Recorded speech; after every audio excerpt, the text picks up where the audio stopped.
بسم الله الرحمن الرحيم يسألونك عن المحيض قل هو أذى فاعتزلوا النساء في المحيض ولا تقربوهن حتى يطهرن.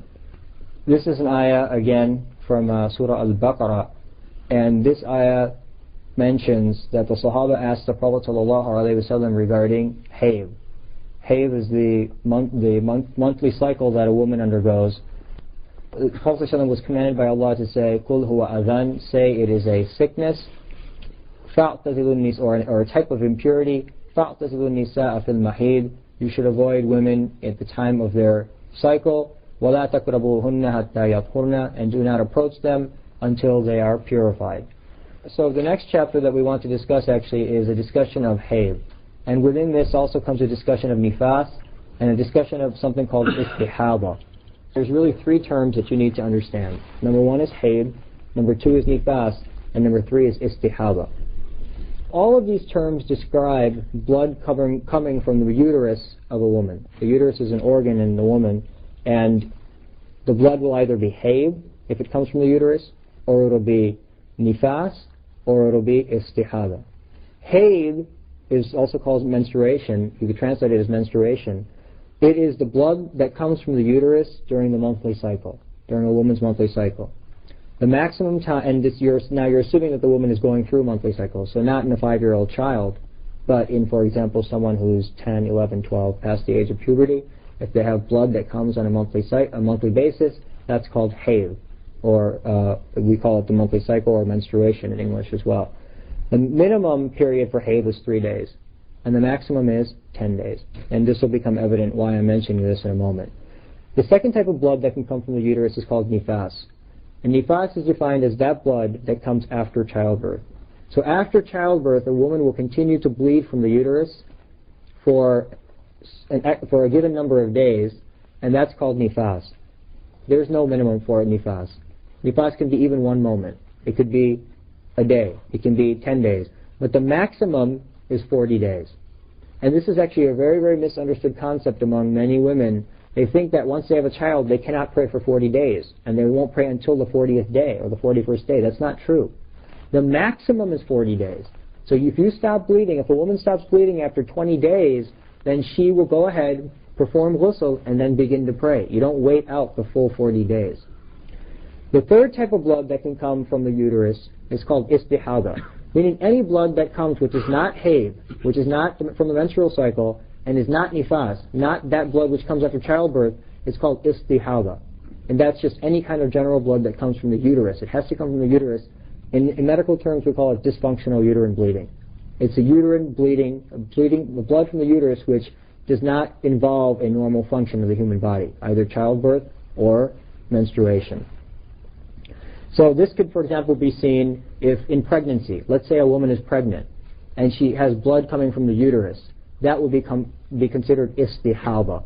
Or if, for example, a 5-year-old girl who has not yet attained the age of puberty has some disease which results in blood coming from the uterus, that's called istihadah.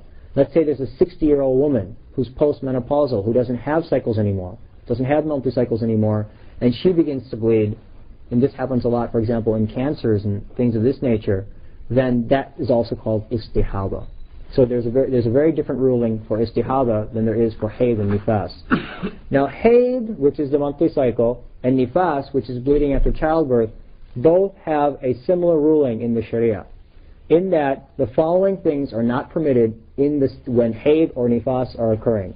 Number one, a woman who is having hayd or nifas cannot pray salah. There is no salah for such a woman. So she will not pray any salah in that state. And also, she will not fast. She will not fast in that state. However, after that state is over, after her 7 days of her cycle, or after her 35 days of, let's say, bleeding after childbirth, she has to make up any fasting that she missed, but she will not make up any of the prayers. So both fasting and salah are prohibited on a woman who is bleeding either through hayd or nifas, but she has to make up the fast, but she will not make up the prayers. That's the first thing that is not permitted for her. The second thing which is not permitted for her is conjugal relations with her husband, and specifically intercourse. The third thing which is prohibited is entering the masjid. And actually, probably the better way to look at this, if you want to really get a little bit more detailed, is that's basically because Hayd and Nifas cause a state of major ritual impurity. They cause a state of Hadath al-Akbar. And in a state of Hadath al-Akbar, you cannot enter the masjid, you cannot touch or recite the Holy Quran, and those are the two major things. You cannot touch and recite the Holy Quran, and you cannot enter the masjid. So these are two things which cannot be performed in a state of Hayd and in a state of Nifas, because while you are in Hayd and while a woman is in Nifas, in each of those scenarios, she is in a state of major ritual impurity. And she cannot perform ghusl until that bleeding ends. So therefore, there are 4 essential things that she's not going to be able to do: salah and fasting, but she'll make up her fast; intercourse; entering the masjid; touching or reading the Holy Quran, either touching or reading the Holy Quran; and also tawaf of the Kaaba. So these are basically the big things that are not permitted. Now, as far as not being able to recite the Quran, that means actually doing actual recitation of the Holy Quran. If there are some ayat that a woman normally reads that are part of the Quran, but she reads them for the sake of dhikr, then it's permitted for her to do that. For example, let's say she has a habit when she gets in the car of saying Subhanalladhi sakhara lana hadha wa ma kunna lahu muqrinin, etc., to the end of the dua. That's actually an ayah of the Holy Quran.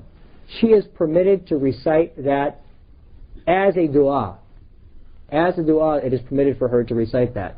Similarly, if she has a habit of reading Surah Fatiha right before she goes to bed, then that's permitted as a dua. But she cannot recite the Quran otherwise.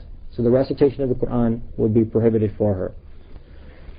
One other thing to keep in mind is that, many people feel, like especially sisters, they feel, well, this is not fair. It's not fair that brothers are able to pray all the time and women are not able to pray for this one particular week. But in actuality, both of these states are equal. Whether you pray or don't pray is an equal state. Because we don't pray for the sake of prayer. We pray because Allah commanded us to pray. That's really why we pray. So when a woman is not able to pray, she's not praying because Allah commanded her to pray. In either case, when she's able to pray or not able to pray, she's still fulfilling the commandment of Allah, and that's the essential goal. So a woman should never look upon the fact that she can't pray for a week as unfair. Actually, she's just as much as she's following the laws of Allah when she prays, when she is not in a state of hayd, she's also following the laws when she does not pray in a state of hayd. So it's just being a servant. Sometimes Allah commands you one way, sometimes Allah commands you another way. We're servants, we don't have any opinion in the matter. So we don't look at that as a lower state. And in fact, my teachers used to say that it's a type of sickness in a way. It's not truly a sickness, but it's a type of sickness. And just as if somebody is sick, and let's say you have a regular habit of praying tahajjud every night, and you get sick one night, and you're not able to pray your tahajjud for 2 or 3 days, then it's hoped that because of your regular habit, that you'll be rewarded for those days that you missed, because you didn't miss them on your own, but you were sick and you had the niyyah that if you were healthy, you would have done it. Well, the same is the case with a sister. If she was healthy, or if she was not having her hayd or nifas, she would have prayed. So inshallah, the hope is that Allah subhanahu wa ta'ala will not only give her the reward of following this other law, but also the reward of praying, because she would have prayed, she had the niyyah to pray, if she was able to do so. So in fact, she could see it as a double reward. One is having the niyyah to pray, and 2 is following another law of Allah because He didn't change the law on her for that particular week. So it's really, really a great blessing. It's not something to be looked down upon and say, well, this is not fair. It's actually a blessing from Allah, and it's just another way of being a servant. Now, when the bleeding actually ends, either in the case of the bleeding of hayd is actually anything that occurs during a woman's expected time, and it can be any color, and it can look very different at different times in a woman's life, and women are more familiar with this, obviously. But once the bleeding ends, then the woman must perform ghusl. A woman must perform ghusl in order to remove the state of major ritual impurity from her. Once she performs the ghusl, which we've described in detail previously, she will then subsequently be able to do all those things which she was previously not able to do. So the ghusl will purify her completely.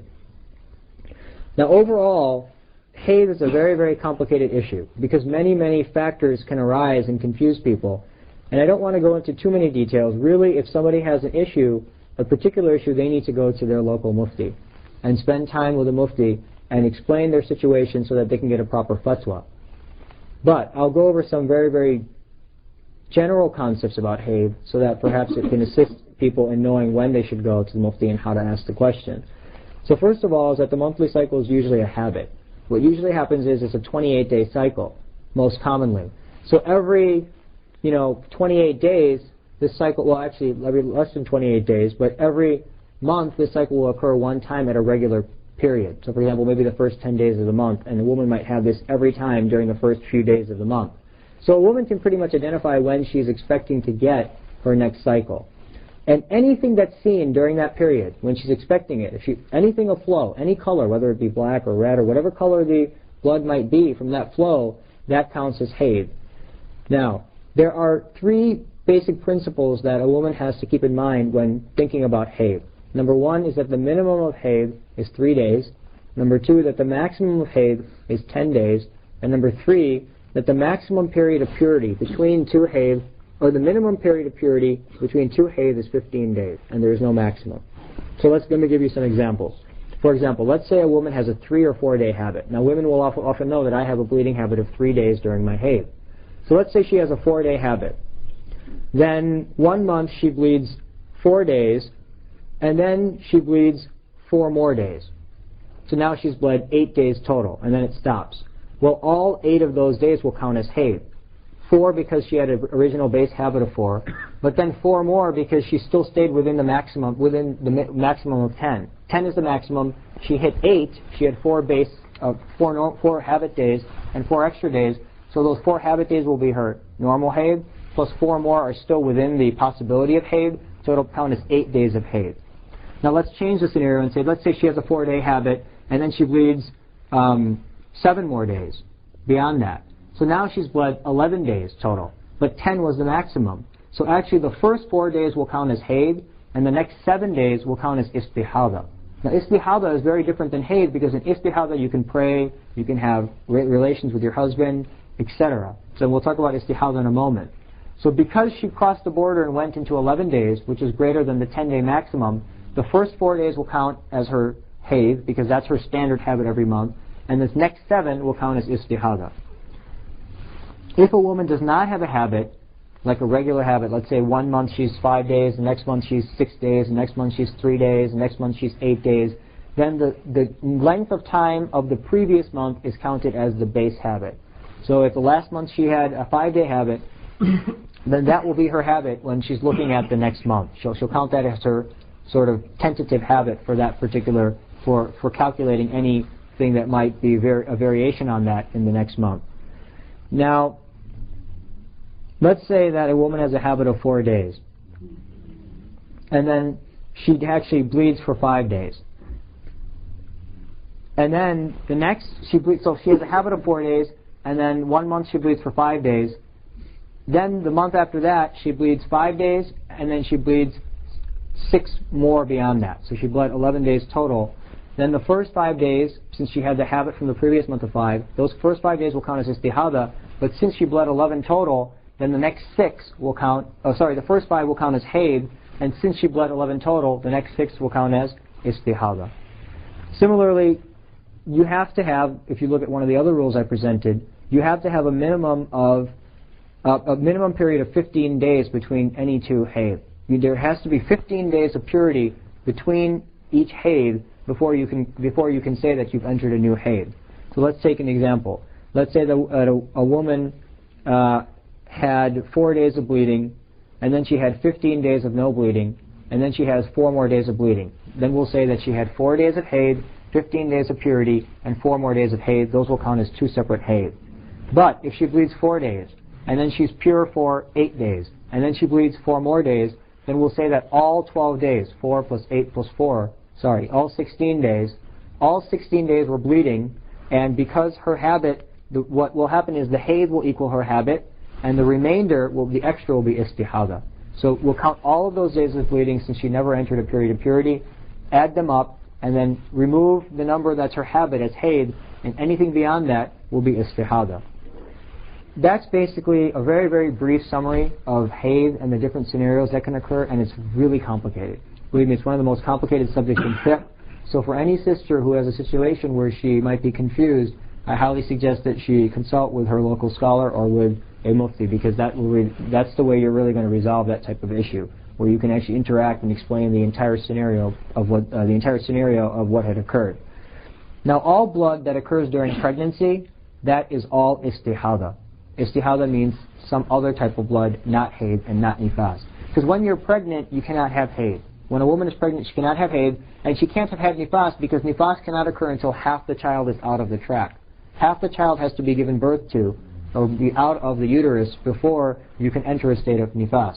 So any bleeding during pregnancy counts as istihadah. So a woman will continue to pray, and she'll continue to fast, etc. And I'll give the rulings for istihadah in a moment.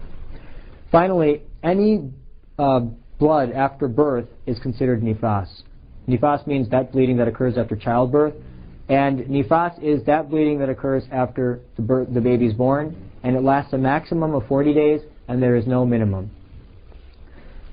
The same principles of habit that apply to haid also apply to nifas. So if a woman has a habit of 30 days, like she had a previous birth and she bled for 30 days, and then the next year she has another birth and she bleeds for 30 days, which is her habit, and then she bleeds 5 more, so 35 days total, then that 35 will all be nifas. But if she had a habit of 30 days and then she bled 15 more, so now she's totaled 45 days, because she went over 40, the first 30 days will be considered nifas, and the next 15 will actually be considered istihadah, dysfunctional uterine bleeding.